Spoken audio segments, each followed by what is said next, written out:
Luke 20. Authority tested, Messiah revealed, hypocrisy unmasked, resurrection defended. Yehovah, give us clean hearts that submit to your authority. Expose hypocrisy in us before we expose it in others. Anchor us in resurrection truth so we live with eternal clarity. Yehovah Elyon.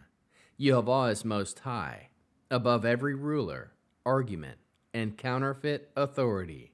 Genesis 14, verses 18 through 20. We'll start with the Shema. Listen and obey. Children of Yehovah, pay careful attention and respond. Yehovah is our power and authority.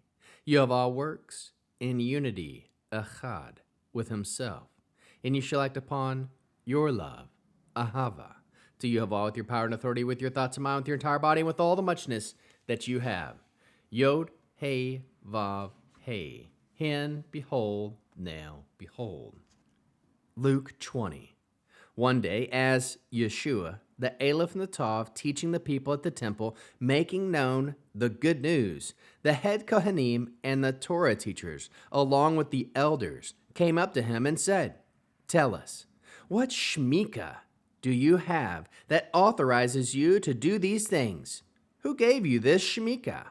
He answered, "I too will ask you a question. Tell me, the immersion of Yochanan, was it from heaven or from a human source?" They discussed it among themselves, saying, "If we say, from heaven," he will say, "then why didn't you believe him? But if we say, from a human source, all the people will stone us, because they're convinced that Yochanan was a prophet." So they answered, "We don't know where it came from." Yeshua, the Aleph and Tav, said to them, "Then I won't tell you by what shmika I do these things." Next, Yeshua, the Aleph and the Tav, told the people this parable. A man planted a vineyard, rented it out to tenant farmers, and went away for a long time. When the time came, he sent a servant to the tenants to receive his share of the crop from the vineyard. But the tenants beat him up and sent him away empty-handed. He sent another servant. They beat him up too, insulted him, and sent him away empty-handed. He sent yet a third. This one they wounded and threw out. Then the owner of the vineyard said, "What am I to do? I will send my son, whom I love. Maybe they will respect him." But when the tenants saw him, they discussed it among themselves and said, "This is the heir. Let's kill him, so that the inheritance will be ours." And they threw him out of the vineyard and killed him. Now what will the owner of the vineyard do to them? He said, he will come and put an end to those tenants and give the vineyard to others. When the people heard this, they said, "Heaven forbid." But Yeshua, the Aleph and the Tav, looked searchingly at them and said, "Then what is this which is written in the Tanakh? The very rich, the very rock, which the builders rejected, has become the cornerstone. Whoever falls on that stone will be broken in pieces, but if it falls on him, he will be crushed to powder." The Torah teachers and the head Kohanim would have seized him at that very moment, because they knew that he had aimed this parable at them. But they were afraid of the people, so they kept a close watch on the situation. They sent spies who hypocritically represented themselves as righteous, so that they might seize hold of something Yeshua, the Aleph and the Tav, said as an excuse to hand him over to the jurisdiction and authority of the governor. They put to him this Sheila: "Rabbi, we know that you speak and teach straightforwardly, showing no partiality, but really teaching what God's way is. Does Torah permit us to pay taxes to the Roman emperor or not?" But he, spotting their craftiness, said to them, "Show me a denarius. Whose name and picture does it have?" "The emperor's," they replied. Then he said to them, "Give the emperor what belongs to the emperor, and give to God what belongs to God." They were unable to trap him by anything he said publicly. Indeed, amazed at the answer, they fell silent. Some Zudakim, who say there was no resurrection, came to Yeshua the Aleph and Tav and put to him this Shelah. Rabbi, Moshe wrote for us that if a man dies leaving a wife but no children, his brother must take the wife and have children to preserve the man's family line. Now there were 7 brothers. The first took a wife and died childless. Then the second and the third took her, likewise all 7. But they all died without leaving children. Lastly, the woman also died. In the resurrection, which one's wife will she be? For all 7 were married to her. Yeshua, the Aleph and Tav, said to them, in this age men and women marry, but those judged worthy of the age to come and of resurrection from the dead do not get married, because they can no longer die. Being children of the resurrection, they are like angels. Indeed, they are children of God. But even Moshe showed that the dead are raised, for in the passage about the bush, he calls Yehovah, the God of Abraham, the God of Yitzhak, and the God of Yaakov. Now he is not God of the dead, but of the living. To him, all are alive. Some of the Torah teachers answered, well spoken, Rabbi, for they no longer dared put him to a Shelah. But he said to them, how is it that this people say the Messiah is David's son? And David himself says in the book of Psalms, Yehovah said to my master, sit at my right hand until I make your enemies your footstool. David thus calls him master. So how can he be David's son?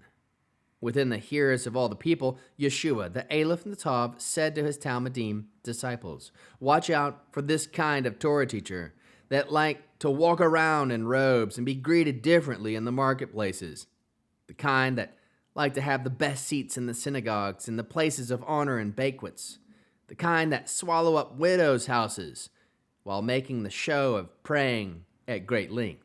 Their punishment will be all the worse. What is the Hebrew word that encapsulates this chapter? Samchut, authority, legitimate rule that cannot be overruled by human questioning. Tanakh spine. The rejected stone becomes the cornerstone. Psalm 118, verse 22. Messiah is rejected by builders, yet established by Yehovah as the foundation. Liberate marriage question. Deuteronomy 25, verse 5. The Sadducees scenario is built on Torah law, used to deny resurrection. The God of the living, Exodus 3, verse 6, Yehovah names himself as God of Abraham, Isaac, and Jacob. Yeshua uses this to defend resurrection reality. Messiah enthroned, Psalm 110, verse 1. Yehovah seats Messiah at his right hand. Yeshua presses the question of Messiah's identity and authority. Chapter flow. Leaders challenge Yeshua's authority. He exposes their unwillingness to answer honestly. The parable of the tenants reveals rejection of Yehovah's messengers as the Son. Messiah is identified as the cornerstone. Warnings come to those who stumble over him. Spies attempt traps.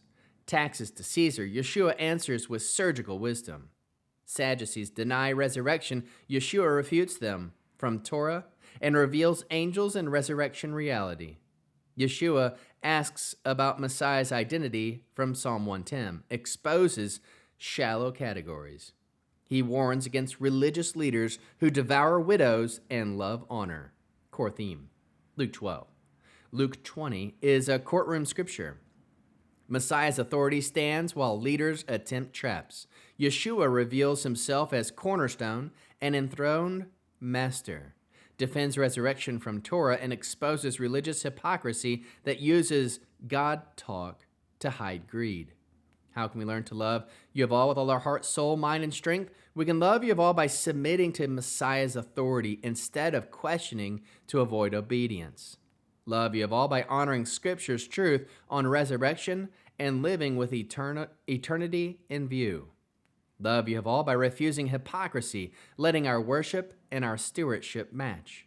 How can we learn to love our neighbors as we love ourselves and as Yeshua loves us? We stop using spiritual debate to control people and instead serve them with truth and humility. We protect the vulnerable, especially widows, from exploitation disguised as religion. We act with integrity in money and power, refusing manipulation and hidden greed. How can we bear one another's burdens? We help others navigate hard questions with Scripture, not cynicism or rhetoric. We shield the weak from spiritual abuse by confronting predatory leadership patterns. We carry people through grief and with resurrection hope that steadies their choices. What are the top 3 fruits of the Spirit found in this chapter? 1. Faithfulness, emunah. The cornerstone demands loyal allegiance despite rejection and pressure. 2. Self-control, rason. We resist traps, ego debates, and greedy impulses with disciplined integrity. 3. Courage, omets. Yeshua confronts corrupt leadership and stands firm in truth publicly. What is the Mitzvah response, Torah-Based? If brothers dwell together, her brother-in-law shall go into her. Reference, Deuteronomy 25, verse 5. Command. We will honor Yehovah's Torah with humility, refusing to twist it to protect unbelief. How can we find Yeshua in Torah and the prophets? Psalm 118 reveals Messiah as the rejected cornerstone, Yehovah's chosen foundation, not man's preference. Exodus 3 anchors resurrection. Yehovah is not the God of the dead, but of the living. Deuteronomy 25's law is not a weapon against resurrection. It is a covenant provision misused by skeptics. Psalm 110 unveils Messiah. Messiah's enthroned. Psalm 110 unveils Messiah's enthronement. Yeshua forces the issue. Messiah is more than a mere human category. Here is the Hebrew declaration. Yehovah tenlenu lechir sahm-KHOOT ha-Mashiach velo lehet-katkam kadi lehemna mitziot kaba'a banu tikvat tichia vishamrenu mitzviot umi gezel bishamad. Yehovah help us recognize Messiah's authority and not argue to avoid obedience. Fix resurrection hope within us and keep us from hypocrisy and robbery in the name of religion. What is the one-sentence summary? Messiah's authority stands. He is cornerstone, master, and risen life truth. Now, after having read the chapter and going over it, here are some heart-piercing questions. Where are we questioning authority because we want to avoid obedience? Another. What area of Scripture are we tempted to twist to protect our preferences? Another. Is our hope rooted in resurrection or in preserving comfort in this age? Another. Where do we love honor and recognition more than hidden faithfulness? Another. Who vulnerable near us needs protection from spiritual exploitation? Another. What trap is Satan using? Money, status, debate, and how will we resist it? Lastly, what symptom of unbelief is showing up in our choices, and how will we turn? We'll end with the Aaronic blessing using the name. Yehovah will kneel before you presenting gifts, and he will guard you with the hedge of protection.